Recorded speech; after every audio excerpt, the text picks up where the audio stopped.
to drive into Spain at the moment? Well, right now, an independent filmmaker who's shone a spotlight on Gibraltar's vast and hidden tunnel network in a short documentary that's already racked up more than 200,000 views online. Inside Gibraltar's secret underground city, the work of filmmaker Cole Robinson. Delighted to say we're joined by Cole now this morning. Hello. Good morning. Good morning. How are we, guys? Good, thank you. Thanks so much for joining us. Cole, what first drew you to Gibraltar's tunnel network in this project? Obviously, it's a feat of remarkable engineering, and what I often like to do in my work is find quite easy to understand concepts. So obviously, if you visualise the fact that such a vast tunnel network was built into this kind of very significant rock, it's quite an easy concept to understand. So it draws people in because just that in itself is fascinating. And then we try to use that as a tool to explore some deeper meanings. So why did they go to such extent to try and protect the area, and what is the value of Gibraltar on a global stage? So you must have done your research ahead of your visit to Gibraltar, but once you were here, was there anything that particularly surprised you or impressed you once you were inside the rock? Just the scale of them. when you're actually in there, and obviously they're quite well preserved, so you see some of the fortifications from World War II and things like that. It's really, really impressive, and obviously learning a little bit more about certain things like Operation Tracer, where they were trying to have plans for people to stay inside the rock in case Gibraltar was ever taken covertly, so then they could report back to the British forces about what was going on the rock. So there's a myriad of different things when you're actually in Gibraltar that you start to learn that just help you understand how much of a marvel of defence engineering it is. Whilst you were here, I believe you also collaborated with Dr. Geraldine Finlayson. She gave you some advice and some help with your research.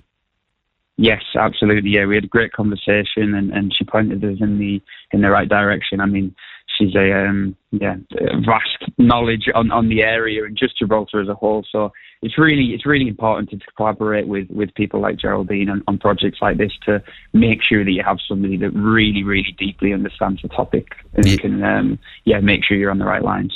Yeah, I mean, it seems like I saw a little snippet of the trailer for the documentary, and to many people who even are born and raised in Gib and have been here all their lives, it seems like something really fascinating and probably has all sorts of information that we don't know ourselves. Like, for example, like I saw a little bit with Geraldine Finlayson, as you just mentioned her there, and talking about how the tunnels were big enough to take 2 lorries side by side. There were 16,000. It could fit 16,000 people just inside the rock in the tunnels.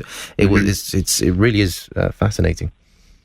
Yeah, absolutely. And I think with projects like this, our goal really is to make it more accessible to people. Like the editing style and the way we put the film together, the intention is to allow people to just sit back and relax and kind of take on the information. A lot of the time with military history and certain elements of history, the information can feel quite inaccessible and chunky and kind of difficult to digest. So the goal is to just get people interested and enthusiastic about history. Well, you've definitely done that. I mean, it's been viewed over 200,000 times so far. Did you expect that kind of reaction? What kind of reach do you normally get with your videos on YouTube? Yeah, honestly, you never really know. The intention with a lot of our films is to take them in schools and universities, because, like I said, I'm really passionate about getting younger people interested in history and geopolitics. So the intention usually is just to put something together that's great for the schools and universities, and we try and get some reach on the videos. Previously, we've not kind of hit these kind of numbers, so I've been really, really pleased with what we managed to do with this. It's kind of tenfold of what we were expecting, really, which is good because it means that there's a thirst for knowledge and a thirst for British history, and people have a real interest in Gibraltar and its tunnels. For sure, that's great for us to hear as well. That so many people are interested in Gibraltar. And I saw you pose the question as well: why does Gibraltar still matter more than ever before? Kind of with renewed global tension and all that kind of thing. Is that a question which gets answered within the documentary? Yeah, I mean, we try to explore why it's still so strategically valuable. because the reason really that it was fortified so heavily, as well as to obviously protect the people that already existed there in our Gibraltar area and deserve to be there, is for the strategic value that it offers. And that's still true on the world stage today. So we try to tell you about the history and why Britain went to such extreme lengths, but then also provide some contemporary context as to why Gibraltar really still does matter. So hopefully that's answered. Obviously, we can't give steadfast, concrete answers, but it's an exploration as to why that might be. So your work sees you travelling all over the world, but seeing as this documentary in particular has had such good feedback and such a good reaction, are there plans to perhaps come back and do maybe a sequel or a follow-up? Potentially. I mean, you've just sparked that idea. To be honest, we obviously I've got some other projects lined up, which particularly will focus on British history and military history. But there's still so many fascinating tenets to do with Gibraltar, like the caves and the Neanderthal subject area is something I'm really interested in, which will be a little bit different, but it offers something else that's absolutely fascinating in the area. A nice one. It seems like a documentary which is doing really well and will continue to do well. And I think I'm going to give it a watch over the next few days because it really sounds fascinating. And as we said before, even if you're born and bred from Gib, sometimes you take it for granted. You do take things for granted a little bit. So it'd be great to learn more about that ourselves, I think. I need to touch upon as well, because big football fan, I know there's plenty in Gib football fans as well. I was just seeing that you visited Lionel Messi's childhood home for a documentary as well. Was that, a couple of years ago?